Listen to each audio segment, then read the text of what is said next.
ইরাকের ওই মহিলার কাম ছিল দেহ ব্যবসা করা। পুরুষদের কাছে তার দেহ বিলিয়ে দিত টাকার বিনিময়ে। তো এলাকার বড় আলেম, এলাকার বড় মুহাদ্দিস, এলাকার বড় মুফতি, এলাকার বড় হুজুর, ওনার কাছে বিচার গেছে। হুজুর খবর কি জানেন? বলে কি খবর বাবা?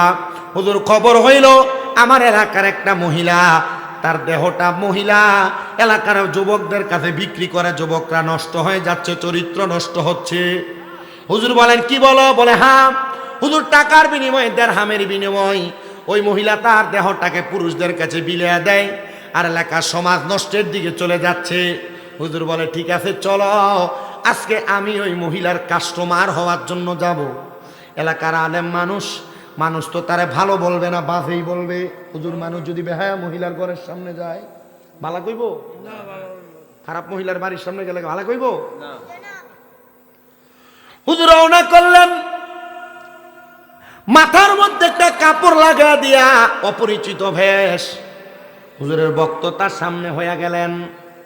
বক্ত ঘরের মধ্যে প্রবেশ করে ডাক দিয়া কয়ে, মহিলা আমার সাথে আমার একজন উস্তাদ আসছেন, যিনি আজকে সারা রাত্রের জন্য তোমাকে বুকিং দিয়ে তার ঘরের মধ্যে বা তোমার ঘরের মধ্যে তারা রাখবে।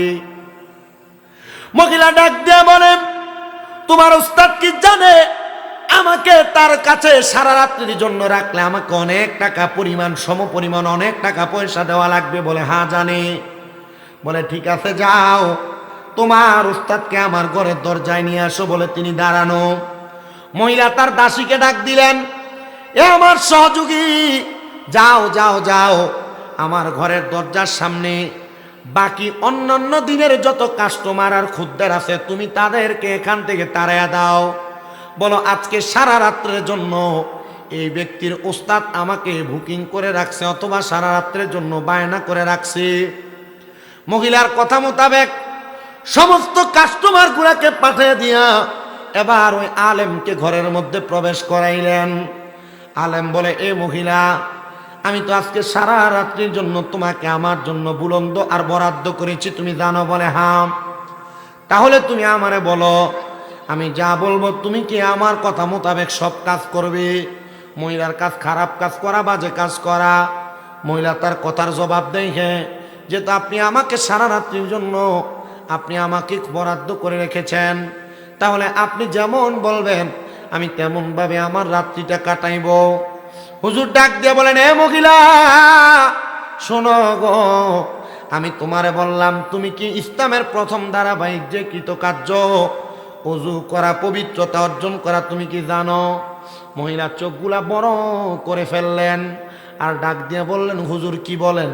বলে হ্যাঁ, তুমি যাও তাড়াতাড়ি ওযু বানাও, সুন্দর পবিত্র একটা পোশাক লাগাও। মহিলা অবাক হইলেন না, অবাক হয়ে গেলেন, কিন্তু মহিলা চিন্তিত হইয়া হইয়া চিন্তা করতেছেন, অন্য পুরুষরা তাদের টাকার বিনিময়ে আমার দেহ ভোগ করে, কিন্তু এই আলেম আমার ঘরের মধ্যে আগমন করলেন, সে আমাকে সারা রাত্রির জন্য বরাদ্দ করে রাখছেন, বুকিং করে রাখছেন, কিন্তু আমি তো তাকে ওয়াদা করেছি সে আমার যেভাবে চাইবে আমাকে সেভাবে রাত্রি যাপন করাইতে পারবে।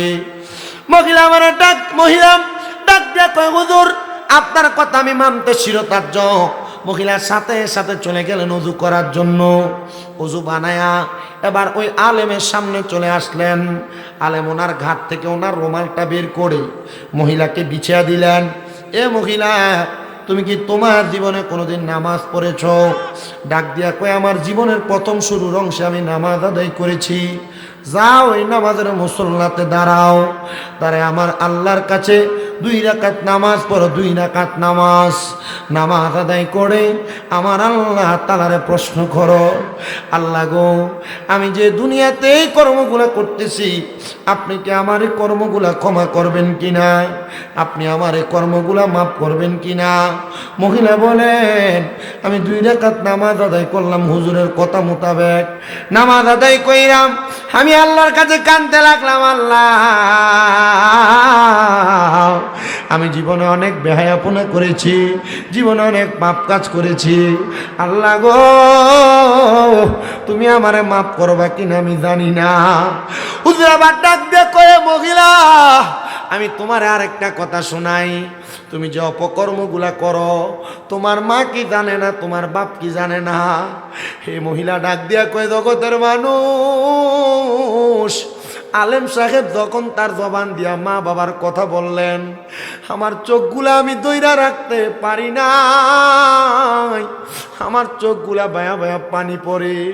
হুজুর আমার জন্মের পরে আমি কোনোদিন আমার মারে দেখি নাই, আমি কোনোদিন আমার বাপরে দেখি নাই, কে আমার মা কে আমার বাবা আমি জানি না। হুজুর মা বাপ সারা সন্তান আমি, কোথায় থেকে আমার জন্ম থেকে আমি আসছি আমি জানি না, কিন্তু আপনি বলেন কেন আপনি এই কথা বলেন? হুজুর বলে, মা শোনো গো, কোনো সন্তান যদি দুনিয়াতে কোনো অপকর্ম করে, তার মা বাবা যদি কবরে থাকে, ওই অপকর্মের জন্য আল্লাহ তাআলা মা বাপরে কবরে আযাব দেয়। এরে বড় লক্ষ্মীপুরের আমার মুরব্বী বাবাজিরা, বড় লক্ষ্মীপুরের যুবক ভাই, বড় লক্ষ্মীপুরের আমার মা বোনেরা, এমন কোনো কাম তুমি কইরো না যে অপকর্মের কারণে তোমার আব্বা আম্মা কবরের আযাবে জ্বলবে। হে মুরব্বী বাবা, আজকে যে বড় লক্ষ্মীপুর দক্ষিণ পূর্ব পাড়া দুলা হাজি মিয়াজি বাড়ি গাউসিয়া সুন্নিয়া মসজিদ ইবতেদায়ী মাদ্রাসার মাহফিল হইতেছে, বিকাল থেকে এখন পর্যন্ত অনেক ছাত্ররা কোরআন তেলাওয়াত করছে, অনেক ছাত্ররা গজল গাইছে, তারা দোয়া করছে এলাকার বয়স্ক মুরব্বীদের জন্য, তারা দোয়া করছে এলাকার মৃত মানুষদের জন্য। তুমি এমন একটা সন্তান দুনিয়াতে রাইখা যাও, যে সন্তানটা তোমার মৃত্যুর পরে তোমার জন্য হাত তুলা তুলা দোয়া করবে। হায় রে,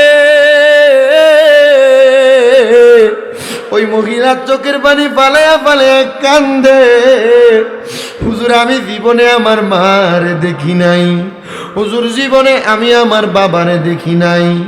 হুজুর বলেন না গো, আমি যে অপকর্মের সাথে লিপ্ত আছি, আমার আল্লাহ বুঝি এই অপকর্মের কারণে আমার মারে আযাব দেয়, এই অপকর্মের কারণে আমার আব্বারে আযাব দেয়। হুজুর বলে, মাইয়া রে জাননি, তুমি যদি আল্লাহর কাছে কানতে পারো, তোমার জীবনে যত অপকর্ম করেছো সব অপকর্ম আমার আল্লাহ মাফ করে দিবে, আর তোমার দোয়ার বরকতে আমার আল্লাহ তাআলা তোমার মারে মাফ করে দিবে। আল্লাহর নবীর একটা হাদিস শরীফ আজকে জুমার নামাজে আমি বয়ান করেছি, হযরত আম্মা জান আয়েশা সিদ্দিকা রাদিয়াল্লাহু তাআলা আনহা থেকে হাদিস বর্ণিত। তিনি বলেন, আমার নবীর কাছে একজন মহিলা আসলেন কান্না করতে করতে, ইয়া রাসূলুল্লাহ, ইয়া হাবিবাল্লাহ, নবী গো, আমার মা অসুস্থ অবস্থায় মারা গেছে, আমার মা মারা যাওয়ার সময় জবানটা বন্ধ হয়ে গেছিল গো নবী, নবী গো, আমার মনে হয় আমার মার যদি জবান থাকতো, আমার মা ইন্তেকালের আগে তার সম্পদ থেকে কোনো কিছু সদকা করে যাইতো। নবী গো, আমার মা যে মারা গেছে, আমি কি আমার মায়ের পক্ষ থেকে কোনো কিছু সদকা করতে পারবো? আমার নবী কয়, হ্যাঁ, তোমার মায়ের পক্ষ থেকে যদি তুমি সদকা করো, আল্লাহ তাআলা তোমার মারে মাফ করে দিবে। ওই মহিলার সাথে সাথে সে সদকা করার জন্য নিয়ত করলো, ইয়া রাসূলুল্লাহ, আমি আমার মায়ের নামের উপরে আল্লাহর রাস্তায় আমি সুন্দর করে একটা বড় একটা কূপ কাটাইলাম, কূপ, আপনি সাক্ষী থাকেন নবী, আমি এই কূপটা আমার মায়ের জন্য আল্লাহর রাস্তায় দিয়া দিছি। আমার নবী বলেন, আল্লাহ তোমার দান কবুল করো। ওই মহিলা পরের দিন কান্না করতে করতে আমার নবীর কাছে এসে ডাক দিয়া কই, নবী গো, আমি স্বপ্ন দেখছি আমার মা জান্নাতের মধ্যে একটা পাত্রের মধ্যে করে আনকমন একটা পানি পান করতেছে। আমি জিজ্ঞাইলাম, মা আপনি যে পানিটা পান করতেছেন এটা কিসের পানি? আমার মা বলেছে, গো এ আমার কন্যা সন্তান, এটা হইল আমার আল্লাহ তাআলার পক্ষ থেকে দেওয়া সারাবাম তাহুরা পবিত্র পানি। জিজ্ঞাইলাম, মা এই পানি আপনি কেমনে পান করলেন আর পাইলেন কই? আমার মা আমার জবাব দিতে, রে মা তুমি যে আমি মারে মোহাব্বত করে একটা পানির কূপ তৈরি করে দিছ, আমার আল্লাহ তাআলা আমি মারে জান্নাতের ভিতরে এমন সুন্দর পানি ওইটার বদৌলতে দান করে দিছে। এই জান্নাতের বাগান মাহফিলে বসলাম, সবাই সাক্ষী দিলাম, আমরা আমার আল্লাহকে কোনো ভাড়া দিই না, আমরা আমার আল্লাহরে কোনো বেতন দিই না, কোনো উপঢৌকন দিই না। আল্লাহ আপনি তাহলে কেন আমাদেরকে এই জগতের মধ্যে চলার জন্য এত সুন্দর অবয়ব দিলেন, দেহ দিলেন? ও আল্লাহ, আপনি কেন আমাদেরকে সুন্দর করে প্রতি ওয়াক্তের খাবার খাওয়ান? আল্লাহ, কেন আপনি আমাদেরকে কঠিন বিপদ মুসিবত থেকে উদ্ধার করাইলেন? আমরা তো জানতে বড় ইচ্ছা হয়। এই কথাটার জবাবটা আমার নবীদের প্রখ্যাত সাহাবী হযরতে আনাস ইবনে মালিক রাদিয়াল্লাহু তাআলা আনহু নিতেছেন। আনাস ইবনে মালিক আমার নবীরে ডাক দিয়ে বলেন, নবী গো, ইয়া রাসূলুল্লাহ, আপনি নবী বলেন না আমার আল্লাহ কেন আমাদেরকে বাঁচিয়ে রাখলেন, আবার খাওয়ায় আবার পড়ায়? আল্লাহ কেন আমাদেরকে দুনিয়ার জমিনের মধ্যে সম্পদ দেয় আবার গরিব বানায়? আমার নবী ডাক দিয়ে কই, ইয়া আনাস ইবনে মালিক শুনো, আমার আল্লাহ তাআলা তো আল্লাহর বান্দাদেরকে আল্লাহ তাআলার ইবাদতের জন্য দুনিয়াতে পাঠাইছেন, কিন্তু এই বান্দাটা আমার আল্লাহর ইবাদত করে না, আল্লাহর ইবাদত থেকে দূরে আছে। নাফরমানি করতে করতে এই বান্দাটা নিজেকে অনেক বড় মনে করে, নিজেকে অনেক অহংকারী মনে করে। এই বড় এবং অহংকারী মনে করার কারণে আমার আল্লাহ কিন্তু আমাদেরকে আযাব গজব দিচ্ছে না। আমার নবী বলেন, আনাস ইবনে মালিক শুনো, আমার আল্লাহ তাআলা একদিন ময়দানে মাশরে তাদের বিচার করবে। যখন বিচার করবে, তারা ওই বিচারের সম্মুখীন হওয়ার সাথে সাথে আমার আল্লাহর কাছে তারা লজ্জিত হয়ে যাবে, মাথা তুলে তাকাইতে পারবে না, মাথা তুলে আমার আল্লাহর সামনে কথা বলতে পারবে না। আমার আল্লাহ গফফার, আমার আল্লাহ রহিমুর রহমান, ওই আল্লাহর সামনে যখন মাথা তুলবে না, এবার অন্যান্য হাসরের ময়দানবাসীরা আল্লাহরে জিজ্ঞাসা করবে, আল্লাহ তারা কারা গো যারা মাথাটারে নিচা করে রাখছে, যাদের চেহারার দিকে তাকানো যায় না? আমার আল্লাহ তখন বলবে, ওই মানুষগুলা হলো নাফরমান না শুকরিয়া আদায়কারী। ও আল্লাহ, আমরা তো নাফরমান না শুকরিয়া আদায়কারী হতে চাই না, আমরা তোমার শুকরিয়া আদায় কইরা কইরা আমরা তোমার পথ মতে চলতে চাই। আমার আল্লাহ কয়, বান্দা বান্দা, যদি তোমরা নাফরমান না হতে চাও, মরণের আগে তোমরা আমি আল্লাহর কাছে তোমরা তোমাদের মস্তক অবনত করো, মাথাটাকে ঠেকায়া দিয়া আমি আল্লাহ তাআলার কাছে ইবাদতে মশগুল হয়ে যাও। আল্লাহর নবী হযরতে মুহাম্মদ মুস্তাফা সাল্লাল্লাহু আলাইহি ওয়াসাল্লাম নবী আমার বলে, আল্লাহ তাআলার আদেশ মোতাবেক কোন মানুষ যদি আল্লাহকে সেজদা দেয়, কোন মানুষ যদি আল্লাহর কাছে কোনো কিছু চায়, আমার আল্লাহ তাদেরকে সব কিছু দান করে দেয়।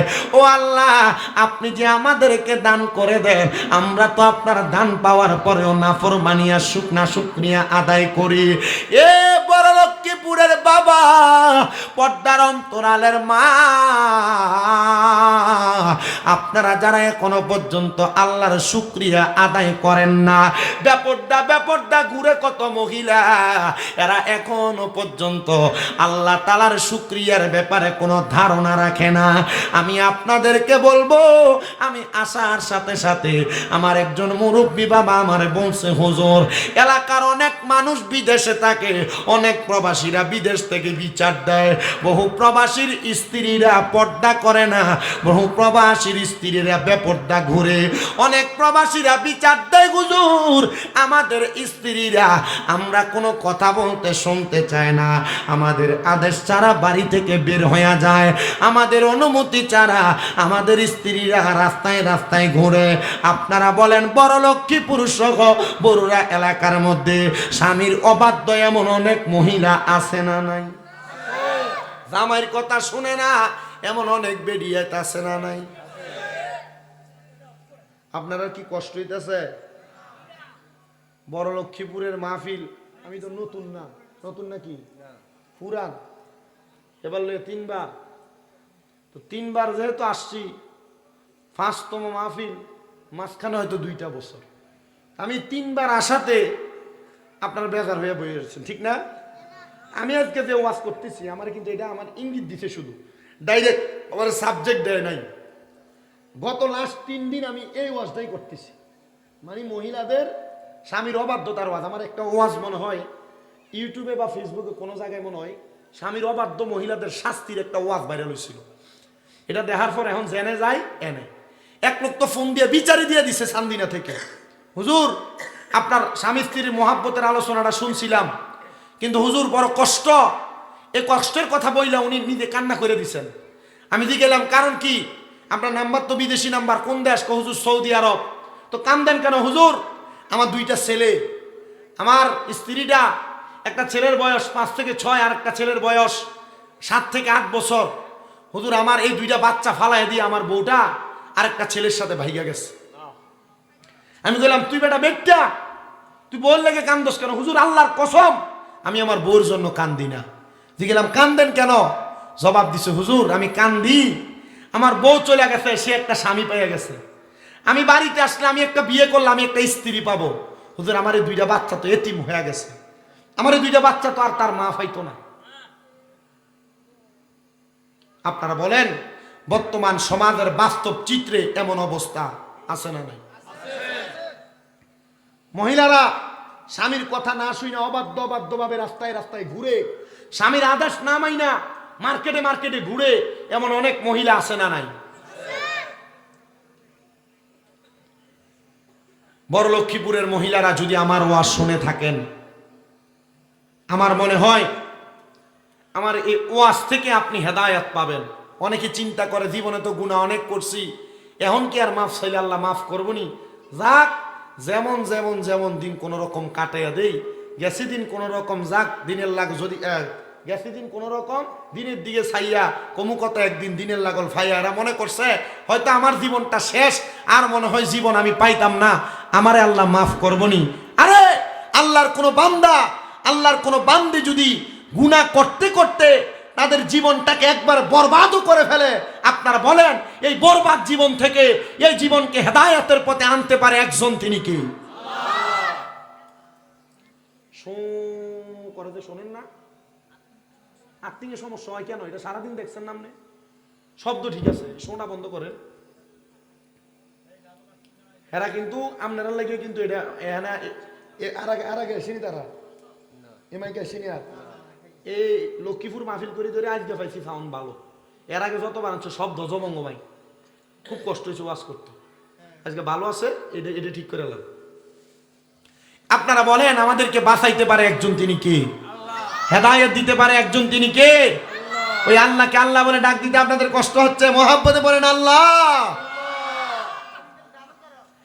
আমি আমার মা বোনদেরকে বলবো, যে মহিলারা স্বামীর কথা শুনেন না, স্বামীর আদেশ মানেন না, আল্লাহর নবী রাহমাতুল লিল আলামিন নবী বলতেছেন উম্মতের মহিলারা, একটা মহিলা কখনো তার স্বামীর আদেশ ছাড়া তার বাবার বাড়িতেও যাবে না, তার বাবার বাড়িতেও যাইতে পারবে না। আর বরুড়া এলাকার বহু মহিলারা স্বামীর অনুমতি দূরের কথা, স্বামী সকালে ঘুমে থাকতে বরুড়া বাজার পুরাটা ঘুরে চলে আসে, স্বামীর অনুমতির দরকারও লাগে না। কথা কন্যা ঠিক কিনা?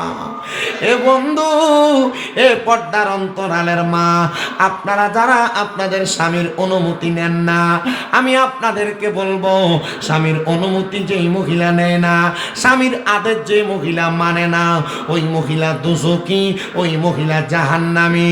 যদি আপনারা জান্নাতে যাইতে চান, আপনারা এমন কর্মকাণ্ড থেকে দূরে থাকার চেষ্টা করবেন। আর জীবনে যতবার আপনারা স্বামীর আদেশ অমান্য করেছেন, এখন থেকে আল্লাহর কাছে ক্ষমা চান, আল্লাহ তাআলা আপনাদেরকে ক্ষমা করে দিবে। কিন্তু শুধু মহিলাদেরকে দোষ দিলে চলবে না, আমরা পুরুষ মানুষেরও মাঝে মাঝে একটু দোষ আছে। হুজুর কেমন দোষ? আমরা মাঝে মাঝে আমাদের স্ত্রীদেরকে গালমন্দ করি, বাজে ভাষায় ব্যবহার করি, স্ত্রীদেরকে তাদের মা বাবার নাম তুলে তুলে গালি দেই। না না না, ও আমার এই বড় লক্ষ্মীপুর এলাকার বাবারা, কোনোদিন স্ত্রীকে তার মা বাবার নাম তুলে গালি দিবেন না, কোনোদিন স্ত্রীকে তার গালের মধ্যে আঘাত করবেন না। আমার নবী কয়, এ দুনিয়ার পুরুষের দলেরা, তোমরা তোমাদের স্ত্রীদের গালে থাপ্পড় দিও না, গালে আঘাত করো না। নবী গো, কেন গো?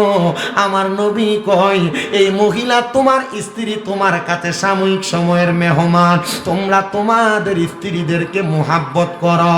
নবী আমার বলে, শুধু তাই নয়, তাই নয়, তোমরা যারা তোমাদের স্ত্রীদেরকে গালি দাও, তোমরা তোমাদের স্ত্রীদের মা বাবার নাম তুলে গালি দিবা না। নবী গো, কেন কেন কেন গো? আমার নবী বলেন, কারণ আমি নবী হইলাম মহিলাদের বাবা। যদি তুমি তোমার স্ত্রীকে গালি দাও, তাহলে গালি যাইয়া রহমাতুল লিল আলামিন নবীর উপরে পইরা যায়। এই জন্য স্ত্রীকে গালি দেওয়া ভালো বিষয় না, স্ত্রীকে মারা ভালো বিষয় না। আর আমি আমার মা বোনদেরকে বলবো, আপনার স্বামীর সাথে আপনার ঝগড়া হয়, আপনার দ্বন্দ্ব হয়, আপনার ফাসাদ হয়, কিন্তু আপনি এই কথা শুই না গালি গালাস আর দ্বন্দ্ব কইরা ঝগড়া কইরা কখনো বাপের বাড়িতে চলে যাবেন না। কারণ কি শুনেন গো বাবা, আমার নবীজি রাহমাতুল লিল আলামিন নবী জানায়া দেয়, আমার উম্মতের মহিলাদের মধ্যে যদি তাদের স্বামীর সঙ্গে ঝগড়া হয়, যদি তাদের স্বামীর সঙ্গে দ্বন্দ্ব হয়, যদিও সারাদিন তারা ঝগড়া আর দ্বন্দ্ব নিয়ে থাকে গো, তারা যেন দিনের বেলার পরে রাত্র যখন আসে, তারা যেন স্বামী স্ত্রী একসাথে হইয়া একটা বালিশের মধ্যে ঘুমায়। সুবহানাল্লাহ, জোরে কইলেন না? দিনের বেলা যত ঝগড়া যত দ্বন্দ্ব, এই আমি বইয়েন আর দৌড়াদৌড়ি করে না, নিরাল বইয়েন থাকে দে, বসেন, আর লাগতো না, নিরাল। যদি হাজার দ্বন্দ্ব হয় সকাল থেকে সন্ধ্যা পর্যন্ত জামাই বউর মাঝে, নবী কি কয়? রাত্রবেলা বালিশ কয়টা? কথা কয় না, বালিশ কয়টা? ওমা না, রাত্রবেলা ঘুমাইলে যেদিন ঝগড়া হয় এদিন অন্যদিকে মুখ ফিরে ফিরতে। আপনি কথা কন না কেন? রাত্রবেলা ঝগড়া যদি দিনের বেলা হয়, মাঝখানে কোল বালিশ চলে আসে। আগে বাচ্চা খাটের এক সাইডে ঘুমাইতো, আর যেদিন ঝগড়া হয় এদিন বাচ্চা মাঝখানে চলে আসে।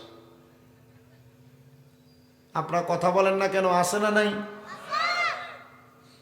অনেকে চিন্তা করে, হুজুর এটা আমাদের গোপন বিষয়, এই বিষয়গুলো বলার না।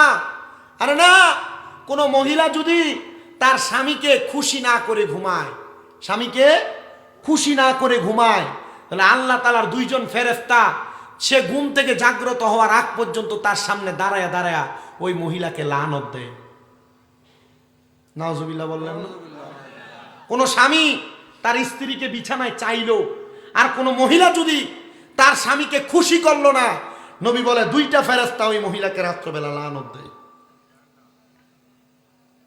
আল্লাহর নবী বলেন, কোন মহিলা তাদের চুলার মধ্যে ভাত রান্না করতেছে, তার ভাতগুলা আগুনের মধ্যে জাল হওয়ার কারণে যদি উপর থেকে উতরে উতরে ভাতগুলা পড়ে যায়, এমন টাইমে যদি কোনো মহিলাকে তার স্বামী তাকে তার আনন্দ এবং তার সজ্জার মধ্যে ডাক দেয়, ওই মহিলা ভাতকে চুলার মধ্যে ফালাইয়া রাইখা তার স্বামীর ডাকে সাড়া দেওয়া ওই মহিলার জন্য ওয়াজিব। মা বোনেরা যারা স্বামীর অবাধ্য হয়েছেন, স্বামীর কথা শুনেন নাই, স্বামীর মনে কষ্ট দিয়েছেন, স্বামীকে তুই তুকারি করে শব্দ করেছেন, মা বোনেরা যারা স্বামী শাসন করার পরে রাগ দেখে বাবার বাড়িতে চলে গেছেন, আর আপনারা যারা মেয়ের বাবা আছেন, আপনারা আপনার মেয়ে স্বামীর বাড়ি থেকে ঝগড়া করে আসার পর বলছেন ঠিক আছে, তার এলাকার মেম্বার চেয়ারম্যানদের ডাকে তার বিচার করবো, প্রয়োজনে নারী শিশু কোর্টে একটা মামলা দিয়ে তার জেলের ভাত খাওয়ামো। আল্লাহর নবী কিন্তু এমন কাজ করেন নাই। নবীও কিন্তু একটা না দুইটা না তিনটা মাইয়া বিয়া দিছিল। নবীজির দুইটা কন্যা বিবাহ করেছিলেন। হযরতে উসমান বিন নুরাইন রাদিয়াল্লাহু তাআলা আনহু। নবীজির আরেকটা মাইয়া কন্যা বিয়া করেছিলেন হযরতে আলী রাদিয়াল্লাহু তাআলা আনহু। একদিন মা ফাতেমাতুজ জাহরা রাদিয়াল্লাহু তাআলা আনহা কান্না করতে করতে আমার নবীজির দরবারে চলে আসছে। আমার নবীজি ডাক দিয়ে কয়, ফাতেমা তুমি একা কেন? আমার আলী কোথায়? সুবহানাল্লাহ। যখন আমার নবী এই কথা বললেন, খাতুনে জান্নাত ফাতেমা বলে, আব্বা জান, আমি আপনার মেয়ের জামাতা হযরত আলীকে আমার সাথে আনি নাই। নবী আমার বলে, ফাতেমা যাও, ফিরে যাও, আমার আলীকে ছাড়া আর তুমি আসবে না। আমার নবী রাহমাতুল লিল আলামিন নবীজি খাতুনে জান্নাত ফাতেমাকে স্বামীকে নিয়ে বাবার বাড়িতে আসার অনুমতি দিলেন। নবীজি রাগান্বিত হয়ে গেছে এই খবর আর এই সংবাদ যখন মা ফাতেমা বুঝতে পারলেন, মা ফাতেমা তাড়াতাড়ি বাড়িতে যাইয়া হযরত আলী কাররামাল্লাহু ওয়াজহুকে ওনার সাথে করে নিয়ে আসলেন। যখন নিয়ে আসলেন, আমার নবী তাকে দেখলেন হযরত আলী রাদিয়াল্লাহু তাআলা আনহু মুস্কি মুস্কি হাসতেছে, আর মা ফাতেমা চোখ ফালায়া ফালায়া কান্না করতেছে। এ ফাতেমা, আপনি কেন কান্না করেন গো? ফাতেমা কয়, আব্বা জান, আপনার স্বামী আপনার কলিজার টুকরা জামাতা হযরত আলী কাররামাল্লাহু ওয়াজহুর সাথে আমার ঝগড়া, আমার দ্বন্দ্ব। এবার মা ফাতেমা হযরত আলীর নামে কয়েকটা অভিযোগ আমার নবীর কাছে বলতে লাগলেন। আমার নবী বলে, খামোশ, এ ফাতেমা খামোশ। স্বামীর ব্যাপারে কোনো মহিলা যেন বদদুয়া না করে, কোনো অভিযোগ না দেয়। আমার নবী কয়, লানাতুল্লাহি আলাইহি। আমি নবী বললাম, যে মহিলা তার স্বামীর ব্যাপারে অভিযোগ করে, যে মহিলা তার স্বামীকে খাটো করার জন্য মানুষের কাছে বদনাম করে, আমার আল্লাহ যেন ওই মহিলাকে লানত প্রদান করে। মা ফাতেমা চুপ হয়ে গেলেন, মা ফাতেমা চুপ হয়ে গেলেন, আর বুঝতে পারলেন স্ত্রীর মুখে স্বামীকে লানত দেওয়া এটা মানায় না নবীর কথা। এজন্য তো মা ফাতেমার এত দাম, যে মহিলারা স্বামীরে কষ্ট দিবে না, যে মহিলারা স্বামীকে গালি দিবে না, স্বামীকে বদদুয়া দিবে না, মন্দ কথা বলবে না, ওই মহিলারা মা ফাতেমার সাথে জান্নাতে থাকবে। আরে এক নামে তোমার ফাতেমা, আরে কে নাম বোতল বলেন? এক নামে তোমার ফাতেমা, আরে কে নাম বোতল? তুমি নুরানি পোহতল গমাগো জান্নাতি বলে বলে, তুমি নুরানি পোহতল গমাগো জান্নাতি বুলবুল বলেন। এক নামে তোমার ফাতেমা, আর কে নাম বোতল বলেন? এক নাম তোমার, আর কে নাম বোতল? তুমি জান্নাতি বুলবুল মাগো নুরানি ফোতল, তুমি জান্নাতি বুলবুল মাগো নুরানি ফোতল। তুমি আহা লে বায়াত মাগো, আহা লে বায়াত, তোমার জন্য নাজিল হলো কোরআনের আয়াত। তুমি আহা লে বায়াত মাগো, আহা লে বায়াত, তোমার জন্য তোমাদের জন্য কোরআনের আয়াত। তুমি তোমরা সবাই মিলে নবী বাগের ফুল বলেন, তুমি তোমরা সবাই মিলে নবী বাগের ফুল, তুমি জান্নাতি বুলবুল মাগো নুরানি ফুতুল, তুমি জান্নাতি বুলবুল মাগো নুরানি ফুতুল বলেন। এক নামে তোমার ফাতেমা, আরেক নাম বোতল বলেন। এক নাম তোমার, আরেক নাম বোতল, তুমি নুরানি পোহতল গোমাগো জান্নাতি বুলবুল, তুমি নুরানি পোহতল মাগো জান্নাতি বুলবুল। জোরে কি আল্লাহু আকবার বলবেন না? তাহলে কোনো মহিলা যদি স্বামীর ব্যাপারে অভিযোগ দেয়, আপনারা কি কথা বুঝতেছেন আমার? কোনো মহিলা যদি স্বামীর ব্যাপারে কোনো অভিযোগ দেয়, বিচার দেয়, মন্দ কথা বলে, এই মহিলাকে লানত দেয় কি? আজকে আপনাদের কাছে ওয়াজটা কি একটা কমন ফিরে গেছে। আপনারা চিন্তা করতেছেন, হুজুর আজকে বাজ্যে বউরে কম যাবো যে আজকে ওয়াজ হইনাইছি, আর আজকে পুরা ওয়াজ তোমরার বিরুদ্ধেই গেছে। কথা কই না, ঠিক না? বড় লক্ষ্মীপুরের অনেক মহিলারা আমার কাছে যায়, আপনারা মনে করেন না আমরা এলাকার বেরিয়ে, আমার বাড়িতে যায় অনেক বড় লক্ষ্মীপুরের মহিলা যায়, শিলমুড়ির বহু মহিলা যায়। আমার আম্মা অসুস্থ হওয়ার পর অনেকে গেছে। অনেকে আমার আম্মাকে চাই আসতে যায়, তারা কইব যে আরে আমরা কিত্তাম হুজুরের বক্ত হইছি, আসলে হয়ে গেছে আমার ভাই। আসতে একবারে কি আস না কই দিয়ে দিল আল্লাহ, এটি কি আস কয় রাজাস, এবং দুইটা আসলে হয়ে গেছে ভাই, গাছের নারকেল লয়ে গেছে ভাই। হ্যাঁ, এরা কইব আমরার বিরুদ্ধে ওয়াজ করবার লাগে আমরা দাওয়াত দিয়ে নিছিল, আর আমরা আপনার আশকা ভাই। আমি চিন্তা করি রে বেরিন, আপনারা, আমি চাই না বড় লক্ষ্মীপুরের কোনো মহিলা দুজকে যাক, আমি চাই বড় লক্ষ্মীপুরের প্রত্যেকটা মহিলা জান্নাতে যাক। আপনারা চান কি না?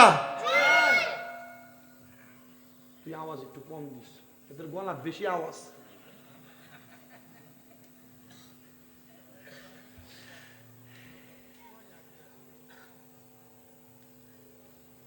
তো যে মহিলারা তাদের স্বামীকে কষ্ট দেয়, স্বামীর ব্যাপারে বিচার দেয়, স্বামীরে আঘাত দেয়, স্বামীর মনে কষ্ট দেয়, স্বামীরে বদদোয়া দেয়, স্বামীরে লানত দেয়, ওই মহিলারে লানত দেয় কে? পাইলাম তো, লানত যে আল্লাহ দেয় শুধু তাই না, আমার নবী বলেন আমি যখন মেরাজে গেলাম আমি 3 প্রকারের মহিলা দেখছি দুজকে। কয় প্রকার? 3 প্রকার।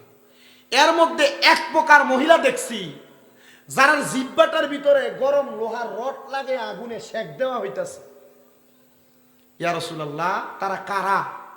নবী কয় এটা হলো ওই মহিলা যে মহিলারা তাদের স্বামীকে আর সন্তানকে লানত দেয়, গজব দেয়। আছে না এলাকা দেখবেন বহুত মহিলা খোদার কাটা কথা শুনে না, আল্লাহর গজবও ফরে না তার উপরে। ছেলে মেয়ের এমন কথা কয় না, যে আমার ইনকাম না থাকলে, কামাই রুজি না থাকলে, কয় না কি এক বলার কাছে আমার মা বাবা আমার বিয়ে দিল, এটা কামাই রুজিও নাই, তার লগের শুধুটা কত টাকা কামাই করে, তার কোনো কামাই রুজি নাই, এমন তুই তুকারি আর শব্দ কইরা স্বামীরে লানত দেয় না। নবী বলেন এমন মহিলা দেখছি যাদের জিব্বাতে লোহার গরম রড লাগাই দিয়া তাদেরকে শাস্তি দেওয়া হচ্ছে। এবার মহিলাদের মনে প্রশ্ন থাকতে পারে, এ হুজুর আমরা তো অনেক অন্যায় করেছি, আমরা তো অনেক পাপ করেছি, আমাদের স্বামীদের কথা শুনি নাই। মা বোনদের কাছে বলবো, হে বড় লক্ষ্মীপুর এলাকার আমার আম্মাজিরা, আপনারা জানেননি গো মা, আমার আল্লাহ যদি আল্লাহর পরে কাউকে সেজদা করতে বলতেন তাহলে কোন নারীকে বলতেন তার পায়ে, স্বামীর পায়ে সেজদা করার জন্য। স্বামীর এত দাম, স্বামীর এত সম্মান, স্বামীর এত তাজিম। গত পরশু দিনের কথা, দুবাই থেকে এক বেটা ফোন দিছে, এই ওয়াজ শুইনা কয় হুজুর আমার স্ত্রী আমার লগে বড় ঘাট তেরা কইরা কইরা কথা কইতো, হুজুর আমনের এই ওয়াজটা ফাটানোর পরে আমার বউ এখন আমার আমনে আমনে কইরা কত সুন্দর কইরা কথা কয়। হুজুর বিকাশ নাম্বারটা যদি দিতেন 5,000 টাকা হারাইতাম আমনের লাগিয়া। আমি কই দেখছো নি রে, বেটার মনে কত কষ্ট ছিল, বেডি তার কথা শুনতো না, আর এ ওয়াজ শুনে এখন বেডি সুন্দর করে করে কথা কয়। আমি তো জানি আমার টাকা লাগতো না রে বেটা, যা তোরে ওয়াজ শুনে তোমার বেটি তোমার কথা শোনার কারণে আল্লাহ যখন তোমাদেরকে জান্নাতি বানাইবো, আল্লাহ আমারেও জান্নাতে নিব। আল্লাহ যদি দুনিয়াতে আল্লাহর পরে কাউকে সাজদা করতে বলতেন তাহলে আমার আল্লাহ তাআলা একটা মহিলাকে বলতেন তার স্বামীর পায়ে সাজদা দেওয়ার জন্য। এ বড় লক্ষ্মীপুর এলাকার আমার মা, আপনারা আজকে থেকে ওয়াদা করবেন গো মা, যদি স্বামীর মনে কষ্ট দিয়ে থাকেন, স্বামীর মনে আঘাত দিয়ে থাকেন, তাহলে আজকে রাত্রবেলা আপনারা আপনাদের স্বামীর পায়ে ধরবেন, ধরে মাপ চাইবেন আর চোখের পানিগুলা ফালাইয়া দিবেন। মনে রাখবেন একটা পুরুষ মানুষ কখনো নারীর চোখের কান্নার পানি দেখে সহ্য করে থাকতে পারে না। পুরুষ সব সময় নারীর চোখের পানির কাছে দুর্বল থাকে।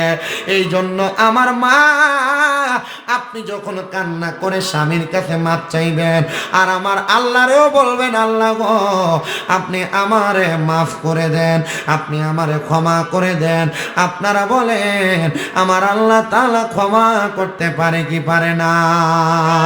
তুমি রহমান, তুমি মেহেরবান বলেন তুমি রহমান তুমি মেহেরবান অন্ধ গাহে না শুধু তোমারই গুণগান বলেও বলে না তব শান তুমি রহমান তুমি মেহেরবান নম জনম যদি গাই তোমার মহিমা গাওয়া শেষ হবে নাহি দয়া কর মায়া কর বলেন দয়া কর মায়া কর ওগো রহমান তুমি রহমান তুমি মেহেরবান অন্ধ গায়ে না শুধু তোমারই গুণগান বলেও বলে না তব শান তুমি রহমান তুমি মেহেরবান কখনো তোমাকে যদি বলি হেদায়াতের আলো দিয়ে নিয় কাজ তুলি দয়া করে ঠাই দিও দয়া করে ঠাই দিও ওগো দয়াময় তুমি রহমান তুমি মেহেরবান একটা জবানও বন্ধ রাখবেন না জবান খুলে জোরে জোরে পড়েন আল্লাহু আকবার মহিলারা চিন্তায় পড়ে গেছে অনেক গুনাহ আল্লাহ মাফ করবে কিনা মা বোনেরা স্বামীর অজান্তে আপনি পরপুরুষের সঙ্গে কথা বলেছেন দেখেন আমার আল্লাহ কেমনে মাফ করে ইরাক নামক এলাকার মধ্যে আল্লাহ তাআলার একজন বান্দি বসবাস করতেন যেই মহিলাটার কাম ছিল এলাকার মধ্যে বেহায়াপনা করা টাকার বিনিময়ে দেহ ব্যবসা করা দেহ বেচা কিনা করা আপনারা বলেন বর্তমান সমাজে বহু এলাকার মধ্যে এমন অনেক মহিলার মাইয়া আছে যারা বাজে চরিত্রওয়ালা তাদের টাকার বিনিময়ে পুরুষদের কাছে দেহ বিক্রি করে সমাজ নষ্ট করে আপনারা বলেন এমন 12 বাতারি মার্কা বেহায়া মহিলা সোনার বাংলাদেশে আছে না না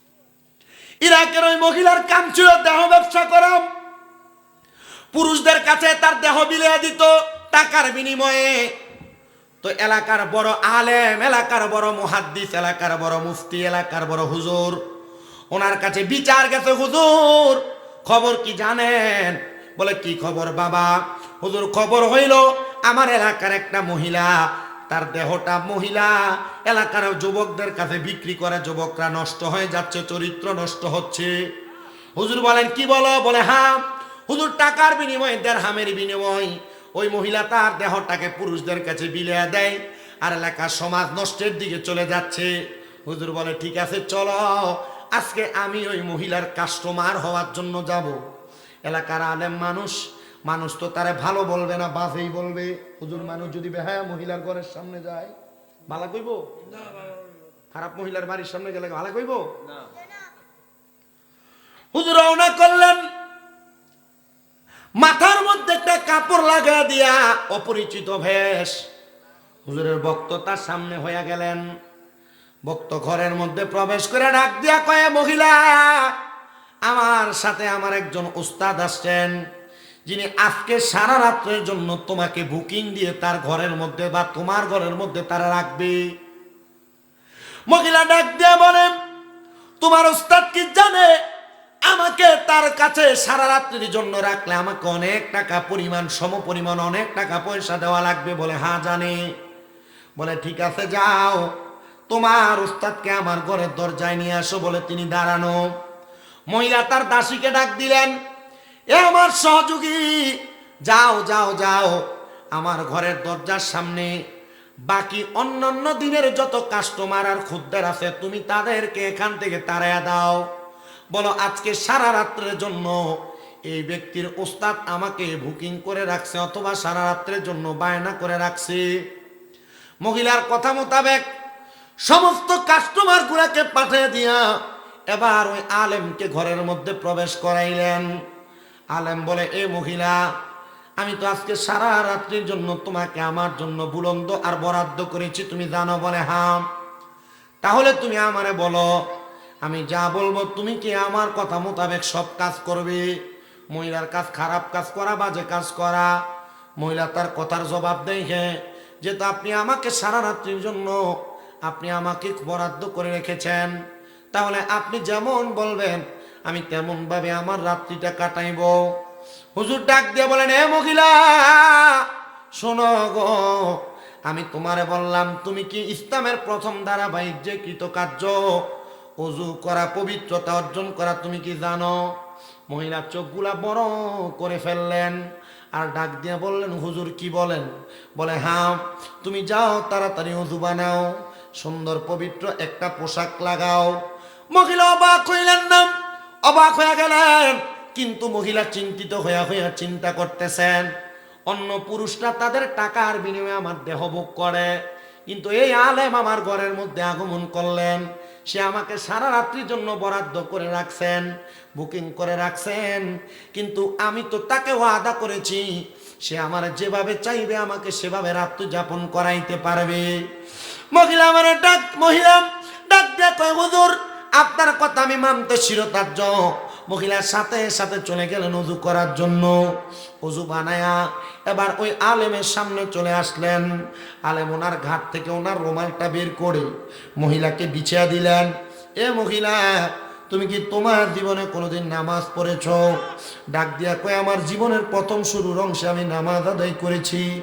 যাও ওই নামাজের মুসল্লাতে দাঁড়াও, তারে আমার আল্লাহর কাছে 2 রাকাত নামাজ পড়ো, 2 রাকাত নামাজ আদায় করে আমার আল্লাহ তাআলারে প্রশ্ন করো, আল্লাহ গো, আমি যে দুনিয়াতে এই কর্মগুলা করতেছি, আপনি কি আমার এই কর্মগুলা ক্ষমা করবেন কিনা? আপনি আমার এই কর্মগুলা মাফ করবেন কিনা? মহিলা বলেন, আমি 2 রাকাত নামাজ আদায় করলাম হুজুরের কথা মোতাবেক। নামাজ আদায় কইরাম, আমি আল্লাহর কাছে কাঁদতে লাগলাম, আল্লাহ, আমি জীবনে অনেক বেহায়াপনা করেছি, জীবনে অনেক পাপ কাজ করেছি, আল্লাহ গো, তুমি আমারে মাফ করবা কিনা আমি জানি না। হুজুর আবার ডাক দিয়ে কয়ে, মহিলা, আমি তোমার আরেকটা কথা শোনাই, তুমি যে অপকর্মগুলা করো, তোমার মা কি জানে না, তোমার বাপ কি জানে না? এই মহিলা ডাক দিয়া কয়ে, জগতের মানুষ, আলেম সাহেব যখন তার জবান দিয়া মা বাবার কথা বললেন, আমার চোখগুলা আমি দইরা রাখতে পারি না, আমার চোখগুলা বায়া বায়া পানি পড়ে। হুজুর, আমার জন্মের পরে আমি কোনোদিন আমার মারে দেখি নাই, আমি কোনোদিন আমার বাপরে দেখি নাই, কে আমার মা কে আমার বাবা আমি জানি না। হুজুর, মা বাপ সারা সন্তান আমি, কোথায় থেকে আমার জন্ম থেকে আমি আসছি আমি জানি না, কিন্তু আপনি বলেন কেন আপনি এই কথা বলেন?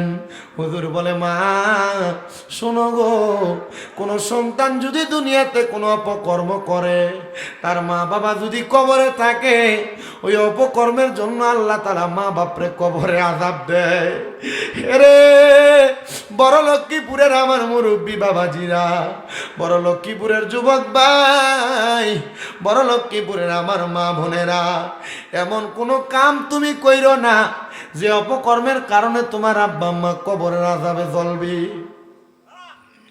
হে মুরব্বী বাবা, আজকে যে বড় লক্ষ্মীপুর দক্ষিণ পূর্ব পাড়া দুলা হাজি মিয়াজি বাড়ি গাউসিয়া সুন্নিয়া মসজিদ ইবতেদায়ী মাদ্রাসার মাহফিল হইতেছে, বিকাল থেকে এখন পর্যন্ত অনেক ছাত্ররা কোরআন তেলাওয়াত করছে, অনেক ছাত্ররা গজল গাইছে, তারা দোয়া করছে এলাকার বয়স্ক মুরব্বীদের জন্য, তারা দোয়া করছে এলাকার মৃত মানুষদের জন্য। তুমি এমন একটা সন্তান দুনিয়াতে রাইখা যাও, যে সন্তানটা তোমার মৃত্যুর পরে তোমার জন্য হাত তুলা তুলা দোয়া করবে। হায়রে, ওই মহিলার চোখের পানি পালায়া পালায়া কান্দে, হুজুর আমি জীবনে আমার মারে দেখি নাই, হুজুর জীবনে আমি আমার বাবারে দেখি নাই। হুজুর বলেন না গো, আমি যে অপকর্মের সাথে লিপ্ত আছি, আমার আল্লাহ বুঝি এই অপকর্মের কারণে আমার মারে আযাব দেয়, এই অপকর্মের কারণে আমার আব্বারে আযাব দেয়। হুজুর বলে মাইয়া রে, জাননি তুমি যদি আল্লাহর কাছে কাঁদতে পারো, তোমার জীবনে যত অপকর্ম করেছো সব অপকর্ম আমার আল্লাহ মাফ করে দিবে। আর তোমার দোয়ার বরকতে আমার আল্লাহ তাআলা তোমার মারে মাফ করে দিবে। আল্লাহর নবীর একটা হাদিস শরীফ আজকে জুমার নামাজে আমি বয়ান করেছি। হযরত আম্মা জান আয়েশা সিদ্দিকা রাদিয়াল্লাহু তাআলা আনহা থেকে হাদিস বর্ণিত। তিনি বলেন, আমার নবীর কাছে একজন মহিলা আসতেন কান্না করতে করতে, ইয়া রাসূলুল্লাহ, ইয়া হাবিবাল্লাহ, নবী গো, আমার মা অসুস্থ অবস্থায় মারা গেছে। আমার মা মারা যাওয়ার সময় জবানটা বন্ধ হয়ে গেছিল গো নবী। নবী গো, আমার মনে হয় আমার মার যদি জবান থাকতো, আমার মা ইন্তেকালের আগে তার সম্পদ থেকে কোনো কিছু সৎকা করে যাইতো। নবী গো, আমার মা যে মারা গেছে, আমি কি আমার মায়ের পক্ষ থেকে কোনো কিছু সৎকা করতে পারবো? আমার নবী কয়, হ্যাঁ, তোমার মায়ের পক্ষ থেকে যদি তুমি সৎকা করো, আল্লাহ তাআলা তোমার মারে মাফ করে দিবে। ওই মহিলার সাথে সাথে সে সৎকা করার জন্য নিয়ত করলো, ইয়া রাসূলুল্লাহ, আমি আমার মায়ের নামের উপরে আল্লাহর রাস্তায় আমি সুন্দর করে একটা বড় একটা কূপ কাটাইলাম, কূপ। আপনি সাক্ষী থাকেন নবী, আমি এই কূপটা আমার মায়ের জন্য আল্লাহর রাস্তায় দিয়া দিছি। আমার নবী বলেন, আল্লাহ তোমার দান কবুল করো। ওই মহিলা পরের দিন কান্না করতে করতে আমার নবীর কাছে এসে ডাক দিয়া কই, নবী গো, আমি স্বপ্ন দেখছি আমার মা জান্নাতের মধ্যে একটা পাত্রের মধ্যে করে আনকমন একটা পানি পান করতেছে। আমি জিগাইলাম, মা, আপনি যে পানিটা পান করতেছেন এটা কিসের পানি? আমার মা বলেছে, গো, এ আমার কন্যা সন্তান, এটা হইল আমার আল্লাহ তাআলার পক্ষ থেকে দেওয়া সারাবান তাহুরা পবিত্র পানি। জিগাইলাম, মা, এই পানি আপনি কেমনে পান করলেন আর পাইলেন কই? আমার মা আমার জবাব দিতে, রে মা, তুমি যে আমি মারে মোহাব্বত করে একটা পানির কূপ তৈরি করে দিছ, আমার আল্লাহ তাআলা আমি মারে জান্নাতের ভিতরে এমন সুন্দর পানি ওইটার বদৌলতে দান করে দিছে। ওই বাজে মহিলা, দেহ ব্যবসায়ী মহিলা হুজুরকে বললেন, হুজুর, তাইলে আমি আমার মার জন্য আর বাবার জন্য কান্না করি, দোয়া করব। বলে, ঠিক আছে, সকাল হওয়ার আগ পর্যন্ত তুমি কান্না করো, 2 রাকাত নামাজ পড়বা, নামাজ পড়ে আল্লাহর কাছে কানবা। হুজুর ঘর থেকে বের হয়ে গেছে। সকালবেলা এলাকাতে আওয়াজ হয়েছে, এই এলাকার মানুষ খবর পাইছো, এলাকার যে মহিলা অপকর্ম করত, বেশ্যা ছিল, এ মহিলা দেহ ব্যবসায়ী মহিলা ইন্তেকাল করছে, চলো আমরা এলাকার কোনো মানুষ তার জানাজা পড়ব না, কারণ এই মহিলা বাজে মহিলা ছিল। হুজুর খবর পাইলেন, খবর পেয়ে দৌড়ে ওই মহিলার বাড়ির সামনে যায়া মহিলার দাসী আর বান্দিটারে প্রশ্ন করে, দাসী, তোমার এই মহিলা কেমনে মারা গেল? দাসী ডাক দিয়া কই, হুজুর, আমার এই মহিলা, আমার মনিব, আমার মালিক কেমনে মরছে জানেন? আমি প্রতিদিন সকালবেলা আমার মনিবের বাড়িতে আসতাম, তার জন্য সুন্দর সুন্দর খাবার আমি রেডি করতাম, তারপর আমি তারে ঘুম থেকে জাগ্রত করতাম, আমি তার জন্য ভালো খাবার বানায়াম, সুন্দর কইরা গরম পানি রেডি করতাম সে গোসল করার জন্য, শরীরকে সুগন্ধিযুক্ত করার জন্য তার জন্য আমি সুগন্ধি রেডি করে রাখতাম। আমি প্রত্যেক দিনের ন্যায় আমার মালিকের জন্য খাবার বানায়া গরম পানি রেডি কইরা সুগন্ধি রেডি করে আমি আমার মালিকের ঘরে গেলাম। হুজুর, আমি অন্যদিন যা দেখতাম আমার মনিব ওই মহিলাটার গায়ে কোনো জামা কাপড় থাকতো না, উলঙ্গ অবস্থায় খাটের মধ্যে শুয়া থাকতো। হুজুর, অন্য দিনের মতো আমি আজকে দেখি নাই, আমি আজকে আইসা দেখছি আমার মালিক ওই মহিলাটা তার খাটের মধ্যে নাই, সাদা একটা বিছানার মধ্যে, সাদা একটা রুমালের মধ্যে আমার মালিক সেজদার মধ্যে পুরা রইছে। হুজুর তো জানে এটা হুজুরেরই কাম ছিল।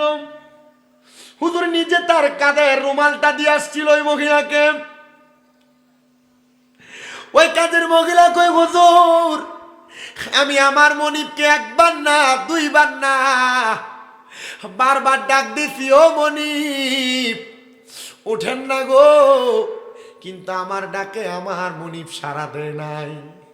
আমি আমার মনিবটারে যখন তার ডান ঘাটটার মধ্যে এভাবে ধরে আমি লাড়া দিয়া ডাক দিছি, আমি দেখছি মহিলাটা বাম দিকে কায়ত হইয়া পইরা গেছে।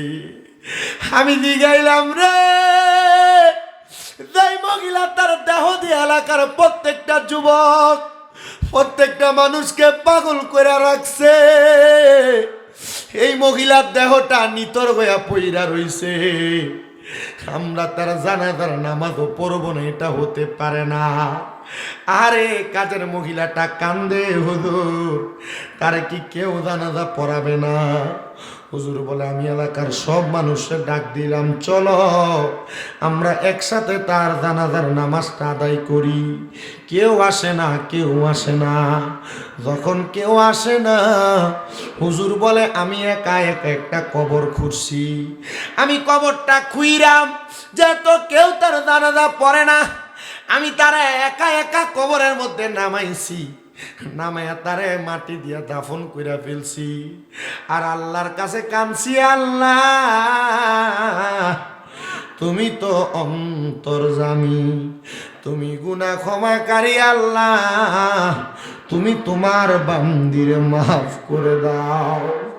হুজুর বলে, আমি একা একা তারে মাটি দিয়া দাফন কইরা আমি যখন চলে গেছি, আমি আমার মসজিদের মধ্যে নামাজ আদায় করি, এলাকার মানুষ আমারে বাজে বাজে কথা বলি, এলাকার মানুষ আমারে মন্দ মন্দ কথা বলি।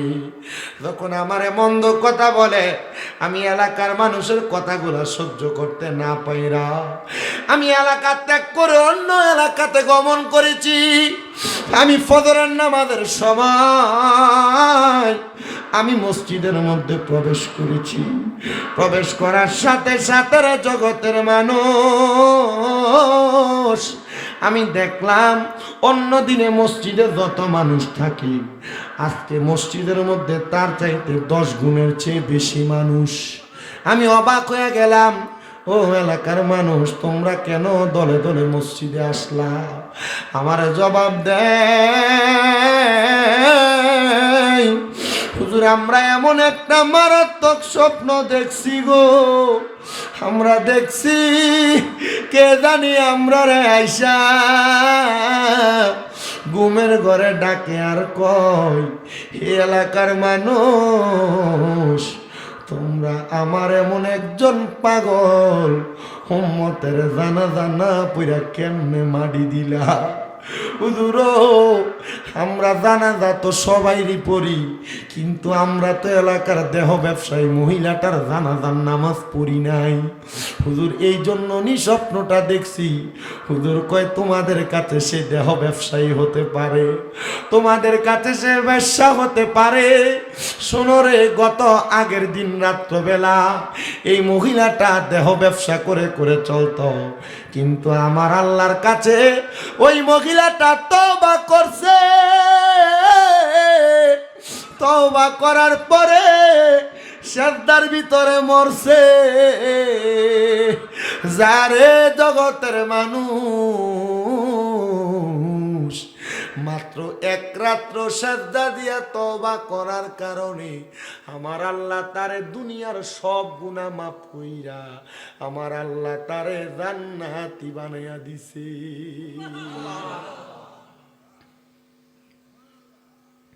কয় রাত্র রে বাদো? আজকে বড় লক্ষ্মীপুরের মানুষ সব কাম ফালাই দিয়া প্যান্ডেল পুরে বসে রয়েছেন। কেন? আল্লাহ নিয়ে একটা রাত্রির উচ্ছিলায় আমরা মাফ করে দেয়। আপনারা বলেন, আমরা তো ব্যবসা খারাপ মহিলার মতো না, আমরা তো তার চাইতে ভালো। আমরা তো নামাজ পড়ি, আমরা তো রোজা রাখি। হুজুর নামাজ পড়ি না। আরে কি নামাজ পড়েন না? 5 ওয়াক্ত পড়েন না? জুমার নামাজের মুসল্লি না? হুজুর আমরা তো জুমাও পড়ি না। তো জুমা পড়েন না, ঈদের নামাজের মুসল্লি না? হুজুর ঈদের নামাজও পড়ি না। তো ঈদের নামাজ পড়েন না, জানাজার নামাজের মুসল্লি না?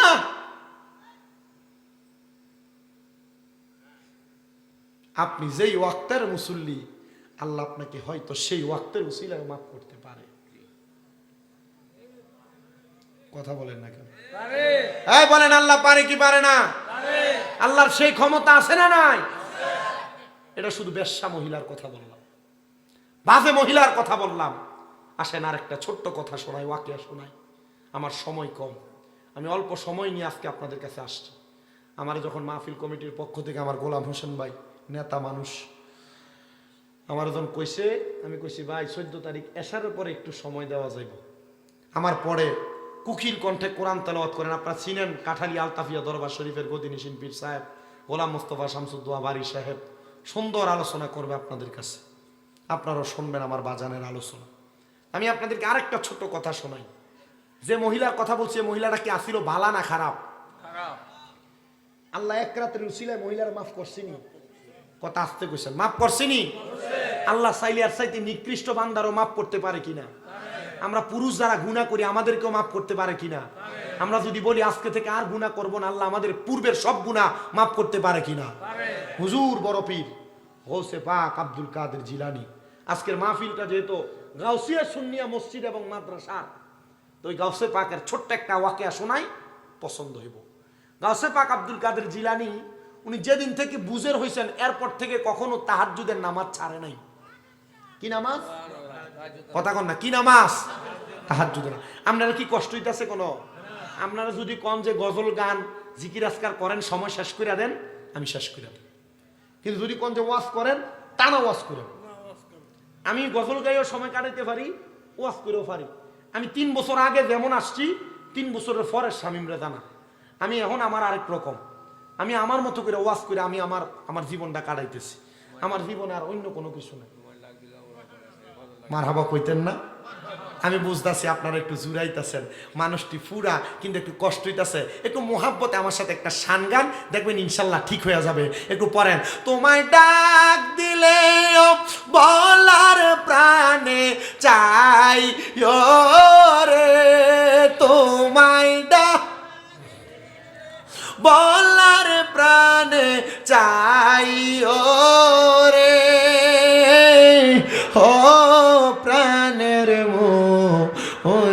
ধীরে তুমি ধীরে ধীরে ফিরে ফিরে চাইও রে, তুমি ধীরে ধীরে ফিরে ফিরে চাইও রে।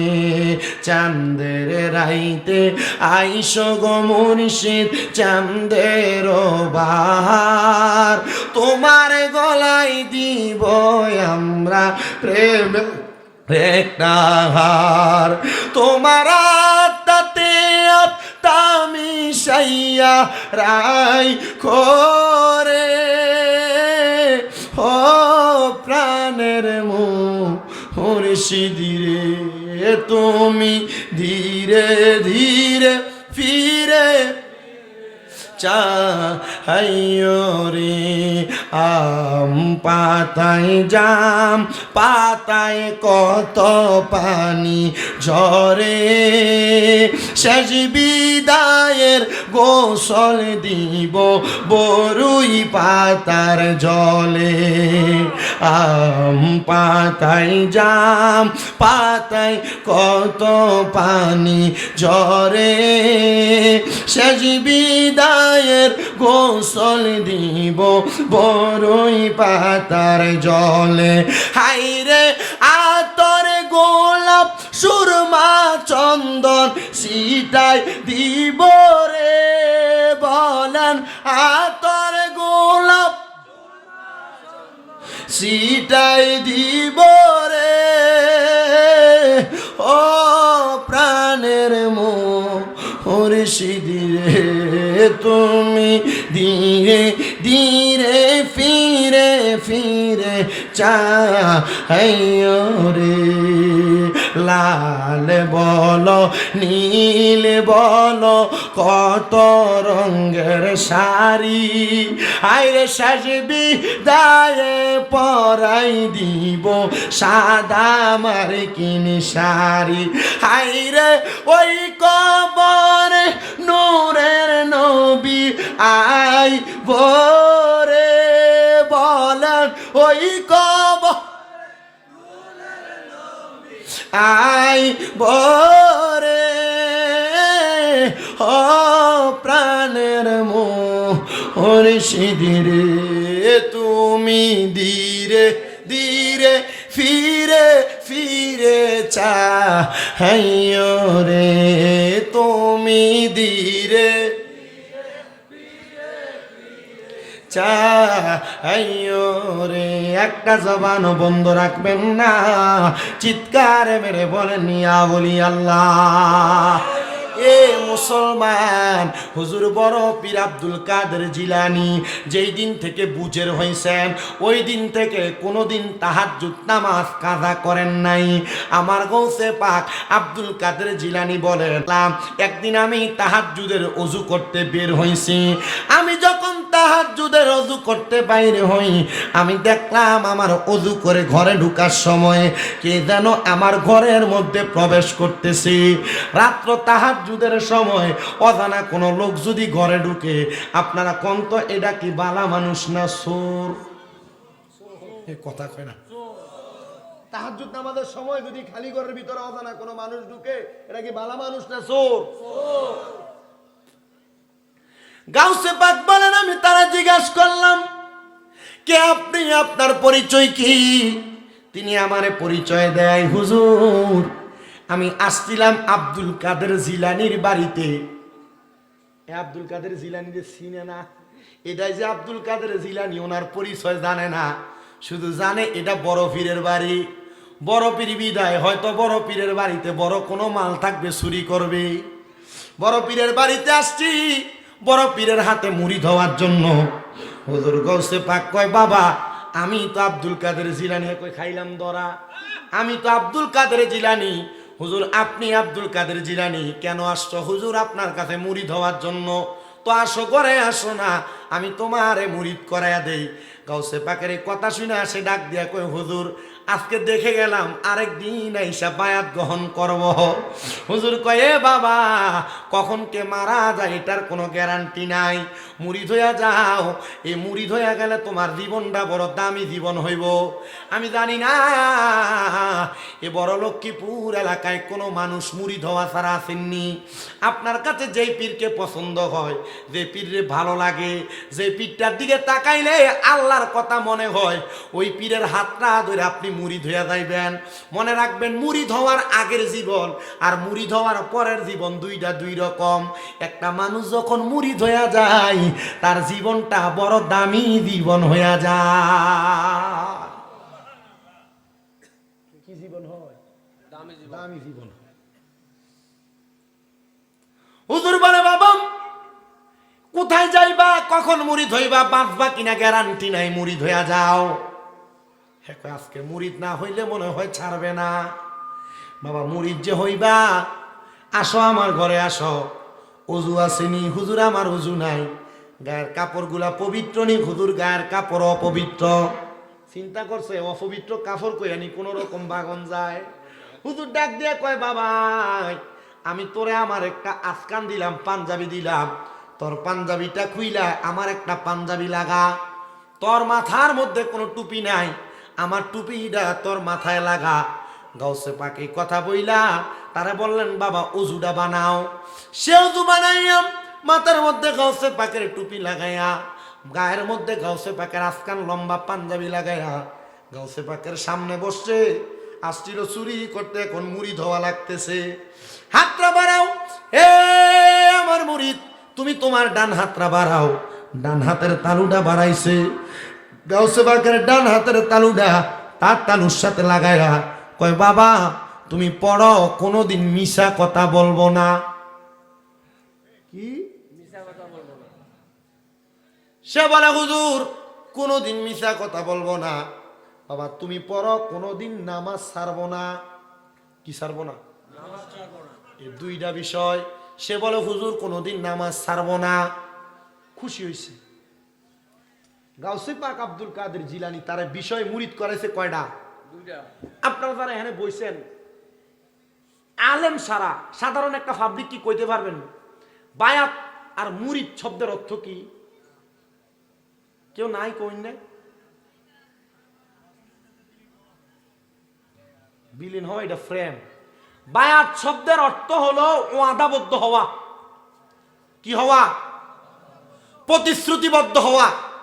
মুরিদ হওয়া মানে ওয়াদাবদ্ধ হওয়া, প্রতিশ্রুতিবদ্ধ হওয়া, আবদ্ধ হওয়া, মিশে যাওয়া। তো গৌসে পাক ওনার এই মুরিদ সুটটারে উনি ওয়াদা করাইছে কয় বিষয়ে? মুরিদ করাইছে কয় বিষয়ে? আমরা ফিসাবরা মুরিদ করাই বিভিন্ন বিষয়ে, কিন্তু আমরা মানি না। কথা কয় না বেটাই? আমরা মাথার ভিতরে আবুল উলের টুপি, আমরা মাথার ভিতরে সাতফুরিশের টুপি, আমরা মাথার ভিতরে আবেদ সাল মাদানির দরবার, ইমামের আব্বানি দরবারের টুপি, আমরা মাথার ভিতরে মাইজবান্ডারের টুপি, আমরা মাথার ভিতরে শাহপুরের টুপি, আমরা মাথার ভিতরে বিভিন্ন দরবারের টুপি। মসজিদে নমাজ হয়, বেড়া মসজিদে যায় না। মানুষ কয় দেখ রে দেখ দেখ দেখ অমুক দরবারের মুরিদ, তাদের ফিসাবও নামাজ পড়ে না, তেও নামাজ পড়ে না। আসলে কি ফিসাব নামাজ পড়ে, মুরিদ পড়ে না? এই মুরিদের লেগে ফিরেরও বদনাম, দরবারের বদনাম। এমন মুরিদের দরবারের দরকার। আমি আমার সারা বাংলাদেশে যত ভক্ত আছে, আমি আমার সব ভক্তদেরকে বলছি, শোনেন, আপনারা 5 ওয়াক্ত নামাজ, তার পাশাপাশি কখনো হারাম খাইবেন না। দ্বিতীয়ত যখনই সময় পাইবেন তাহাজ্জুদ নামাজ পড়বেন, পরের হক মেরে খাইবেন না, নিজে ইচ্ছা করে যাই না ঝগড়া ফাসাদে লিপ্ত হবেন না। এই অল্প কয়েকটা সবক আমি দিছি আর বলছি, আপনারা এগুলা মাইনা চলতে পারলে হয়তো আল্লাহ তাআলা আপনাকে এটার উসিলা মাফ করে দিবে। আপনারা বলেন এই অল্প কয়েকটা বিষয় মানলে আল্লাহ মাফ করতে পারে কিনা? ওই যে কইছে হারাম খাইতো না, এটার ভিতরে আইতেছে ওয়াজ। সময় অনেক হয়ে গেছে, কিন্তু আমি একটু শেষ করতে হইব। আপনাকে আমার শেষ পর্যন্ত আসেননি? আওয়াজ কম হইতাছে, কেডা কেডা আছেন একটু ডাইন হাতটা সোজা করে তুললে একটু দেখাইয়েন। আসেননি ইনশাআল্লাহ? নারে তাকবীর! ছটফুড়ি দোকানে রেডি বই বই ছটফুড়ি আর ফুচকা খাইতে এরা মনে করছে দূর মানুষ নেই আসার পরে এটি কিতা, এনে তো ফ্যান্ডেল ফুরে এরা জানে না। নারে তাকবীর! নারে রিসালাত! নারে গাউসিয়া! গাউসে পাকে মুরিদ করাইছে কয় বিষয়ে? গাউসে পাক আব্দুল কাদের জিলানী কয়, জান আপনার মুরিদ হয়ে গেছেন। এবার হয়ে গেছে গাউসে পাকের দরবার থেকে। গাউসে পাকের দরবার থেকে বের হওয়ার সাথে সাথে সে চিন্তা করে, একদিন চুরি না করলে পরের দিন আমার ঘরের চুলার পাতের মধ্যে কোনো আগুন ধরে না। আমি আবার চুরি না করলে আমার উপায় কি হবে? এই কথা বইলা গাউসে পাকের দরবার থেকে সামনে যাইছে। যাওয়ার পরে দেখতেছে সামনে বাগদাদের বাদশার বাড়ি। চিন্তা করে, অন্যদিন ছোটখাটো চুরি করতাম, রাত্র এখনো বাকি আছে অল্প কিছুক্ষণ, আজকে চুরিটা নচেত বাদশার বাড়িতেই করি, হয়তো আল্লাহ তাআলা চাইলে আজকে আমার বেশি কিছু দিতে পারে। নিয়ত কি ভালো না খারাপ? খারাপ। কথা বলে ভালো না খারাপ? আমরা সমাজে এমন অনেক টুপিওয়ালা আছে, দাড়িওয়ালা আছে, পাঞ্জাবিওয়ালা আছে, এগুলা লাগে লাগে সুদের টাকা খায়, ঘুষের টাকা খায়। আমরা সমাজে এমন অনেক দাড়িওয়ালা, টুপিওয়ালা, পাঞ্জাবিওয়ালা আছে, এরা দাড়ি টুপি পাঞ্জাবি লাগে বাইবাতিদার জমি দখল করে খায়। আমরা সমাজে এমন অনেক টুপিওয়ালা, দাড়িওয়ালা আছে, যারা সমাজে মানুষের উপর জুলুম আর অত্যাচার করে করে খায়, আছে না নাই? আবার আমরা সমাজের মানুষ এডিরে ধরে নিয়ে মসজিদের সভাপতি বানায়, এমন সুদকুরু ঘুষকুরে ধরে নিয়ে মসজিদের সেক্রেটারি বানায়, মাদ্রাসা কমিটির ভিতরে, মসজিদ কমিটির ভিতরে এমন হারাম খট্টিরে ঢুকায় কি ঢুকায় না? কথা বলে না, ঢুকায় কি ঢুকায় না? আবার দেখবেন সুদকুর ঘুষকুর পরের হক মাইরা মেরে খায়। এটি এলাকার মধ্যে সব দাঁড়িয়ার মাথা বড়ি করে, 10 টাকা 5 টাকা চায়ের কাছে বেচা হয়, 500 টাকা তলে দিয়া খায়া উচিত বিচার রে ঘুরে দেয়। আপনারা কোন এমন বাটফার মার্কা সবদারও সমাজে আছে না? না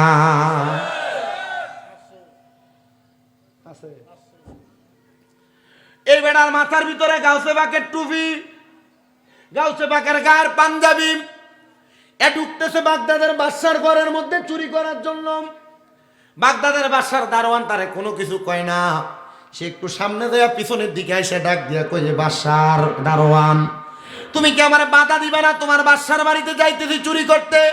দারোয়ান কয়, আপনি আমার সাথে টিস্কারি করেন, আপনার এত সুন্দর পাঞ্জাবি আর টুপি, আপনি বুঝি বাদশার বাড়িতে চুরি করতে যান, আপনার লেবাসে বোঝা যায় আপনি বাদশার কোনো দোস্ত। আমরা সমাজে দোস্তর সুরত লইয়া বন্ধুর সাথে বন্ধু বেঈমানি করে, আবার এমন মুনাফেক দোস্ত আছে না না যান আপনি ভিতরে যান, আপনার কোনো বাধা নাই। সে প্রবেশ করছে বাগদাদের বাদশার বাড়িতে চুরি করার জন্য।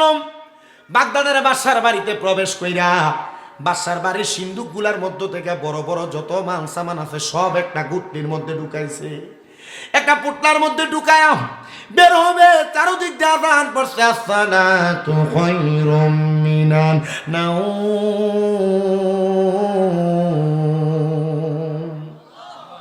আযান হয়ে গেছে, সে আবার বের হয় না, চিন্তা করে এখন যদি বের হই মানুষ মসজিদে যাবে, রাস্তার মধ্যে আমি ধরা খেয়া যাব, একটু অপেক্ষা করি, দেখি মানুষ যদি মসজিদে প্রবেশ করে তারপর বের হয়ে চলে যাব। এমন টাইমে বাদশা উঠছে ঘুম থেকে নামাজ পড়ার জন্য। ঘুম থেকে প্রবেশ উঠা দেখতেছে বাদশার ঘরের সিন্দুক গুলা খোলা। বাদশা কয় কি রে, মনে হয় ঘরের মধ্যে আর রাজপ্রাসাদে চোর ঢুকছে। বাদশা পুরা বাড়ি খন্ড খন্ড করে তালাশ করতেছে, আর তালাশ করে দেখে কোনো চোর দেখা যায় না। দেখতেছে একটা ঘরের মধ্যে একটা গাঁটটি ভরা মাল সামান রাইখা একটা লোক দাঁড়ায়া নামাজ পড়তেছে। চোরে চিন্তা করছে যেহেতু এই সময়টা পাইছি, গাউসে পাকের কাছে ওয়াদা করেছি বরফির মানুষ, ওনার কথা মতো নামাজটা ফুরালাই, আল্লাহ নি নামাজটা রুচিলে আমরারে বাঁচায়। সারা জীবন চুরি করে ফরের হক মাইরা খাইয়া মসজিদের ভিতরে বুড়া কালে যায় ঢুকে আল্লাহ নি মাফ করে, ফরের হক খাইয়া নামাজ পড়া কোনোদিন আল্লাহর কাছে মাফ চাইলে আল্লাহ মাফ করবে না, কারণ বান্দার হক বান্দা মাফ না করলে আল্লাহ মাফ করবে।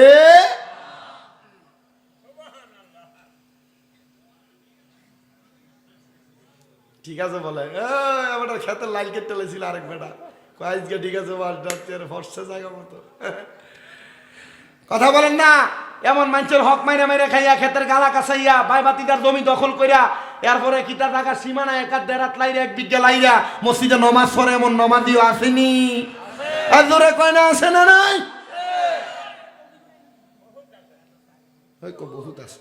এবার কিন্তু আমার ফুরান শ্রোতা রামপুর যে গেছে আমার ওয়াদের সামনে যে বইয়েছিল, আমি দেখছি আপনার বহুত জায়গা। হ্যাঁ গাউসে বাগের মুরিদ নামাজ পড়েন, বাদশা কয় দেখছুনি কত বড় আল্লাহর ওলি আমার বাড়িতে নামাজ পড়তাছে, মনে হয় চোরে মালগুলা চুরি করে নিয়ে যাইতে লাগছিল, হুজুর আটকাইছে। বাদশা দাঁড়ায় দাঁড়ায় নামাজের অপেক্ষা করতেছে। নামাজ যখন শেষ, বাদশা ডাক দিয়ে কয় কে আপনি, কে গো? আপনার মতো আলেম, আপনার মতো হুজুর আমি আমার জীবনে দেখি নাই। হুজুর কে আপনি? আমার মালগুলা চোরের হাত থেকে বাঁচাইছেন? উনি কয় না না না, আমি চোরের হাত থেকে বাঁচাই নাই। গাউসে পাক না কইছিল মিছা কথা কইলে বিপদে পড়বি। গাউসে পাকের কথাটা মাইনা সে কয় বাদশা শোনো, আমি চোরের হাত থেকে মালগুলা বাঁচাই নাই, আমি চোর, তোমার মালগুলা আমি নিজেই চুরি করছি। বাদশা ডাক দিয়া কও মাগো, এত বড় হুজুর একটা চোরকে বাঁচানোর জন্য এই চোরটা, এই হুজুরটা আমার বলতেছে তিনি নাকি চোরের কাছ থেকে মাল বাঁচাই নাই, তিনি চুরি করছে। বাদশা কয় হুজুর এতদিন পর্যন্ত মুরিদ হওয়ার জন্য একটা বালা হুজুর টোকাইছি, আমি পাই নাই, আপনার মতো একজন হুজুর পাইছি। হুজুর আজকে আপনি আমার মুরিদ করানো ছাড়া আমার বাড়ি থেকে যাইতে পারবেন না।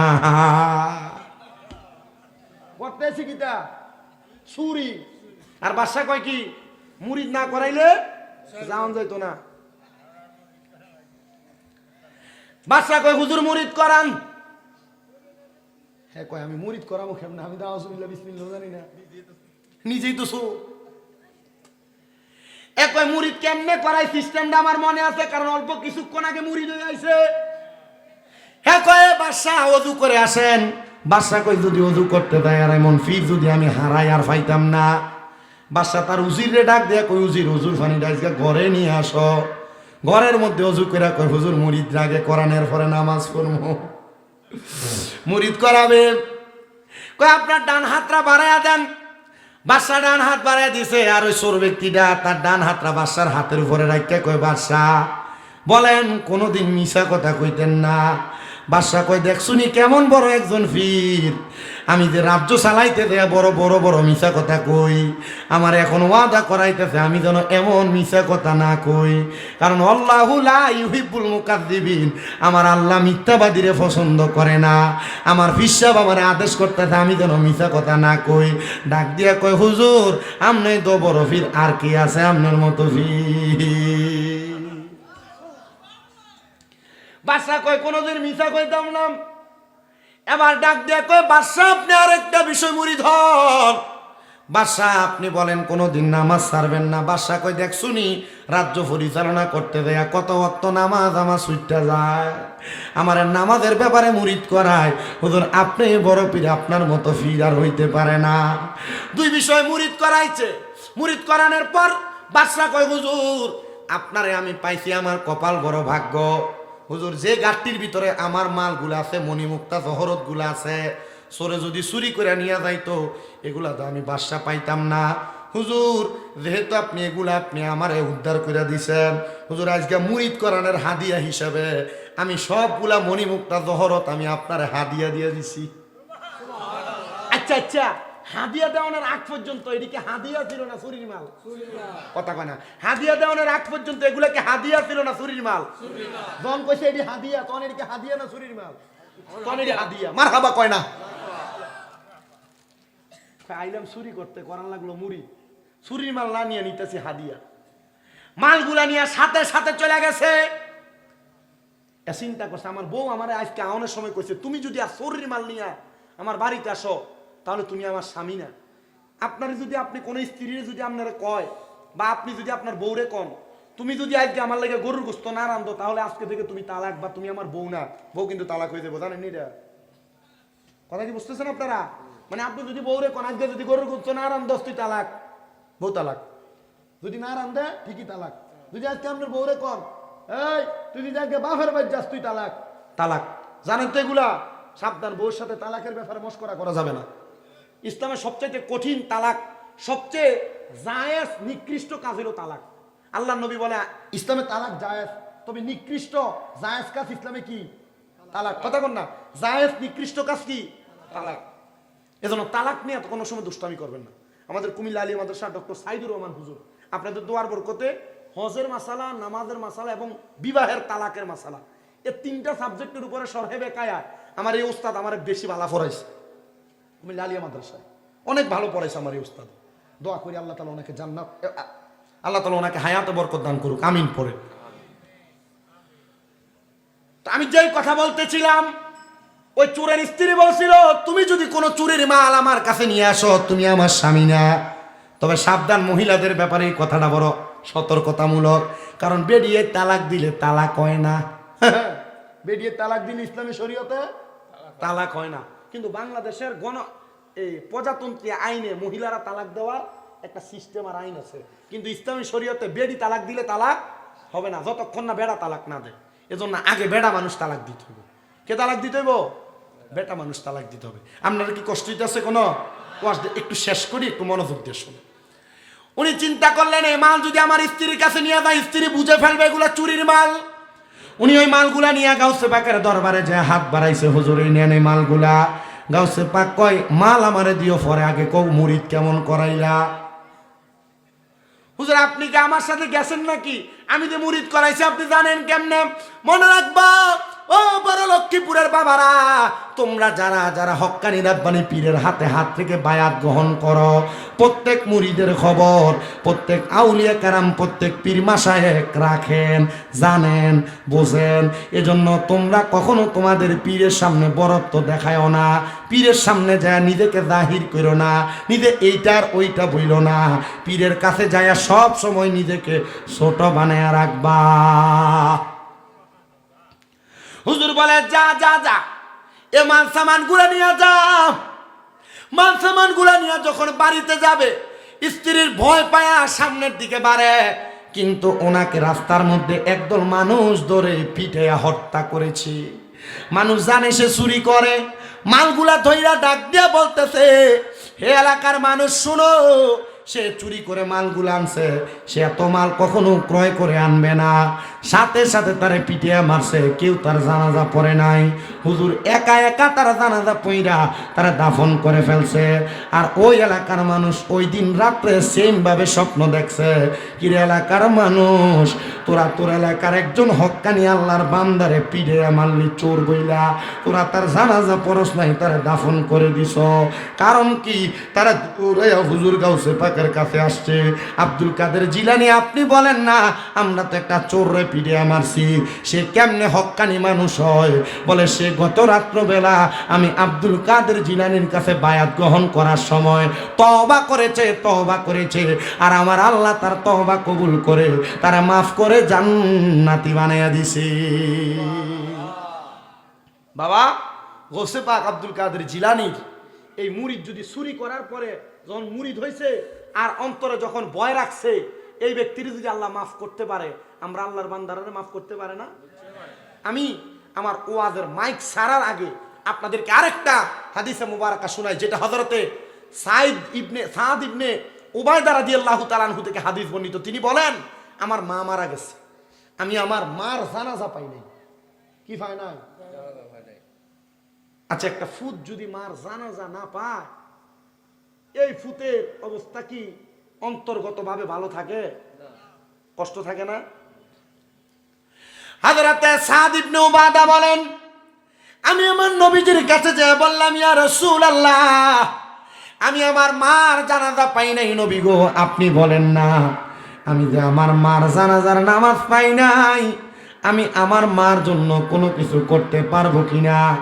আমার নবী বলে, সাদ ইবনে উবাদা, তুমি তোমার মার পক্ষ থেকে আল্লাহর রাস্তার মধ্যে সদাকা করো। হযরতে সাদ ইবনে উবাদা বলি, ইয়া রাসূলুল্লাহ, আপনি সাক্ষী থাকেন গো নবী, আপনি সাক্ষী থাকেন, আমি আপনার সাক্ষী রাইকা আমার মিখওয়াদা নামক একটা খেজুরের বাগান আছে, ওই খেজুরের বাগানটা আমি আমার মায়ের জন্য সদকা করে দিলাম। কোন সুবহানাল্লাহ। আমি আমার মাইক ছাড়ার আগে আজকের এই জান্নাতের বাগান বড়লক্ষ্মীপুরের মাহফিলে যারা বসেছেন, আমার পরে গোলাম মুস্তাফা শামসুদ্দোহা বাড়ি হুজুর চলে আসবে, হুজুরকে নিয়ে আসেন। আমি এখানে কয়েকজন মানুষ চাই যারা এই বড়লক্ষ্মীপুর গাউসিয়া সুন্নিয়া মসজিদ এবং ইবতেদায়ী মাদ্রাসার জন্য বলে, হুজুর আমার মা নাই, আমার মার জন্য আমি, আমার বাবা নাই, বাবার জন্য আমি। নবী সাদ ইবনে উবাদা যেমন ভাবে দান করেছে, আমি তেমন ভাবে 10,000 টাকা আল্লাহর ওয়াস্তে মাহফিলে দান করে দিব। যদি থাকেন একজন সন্তান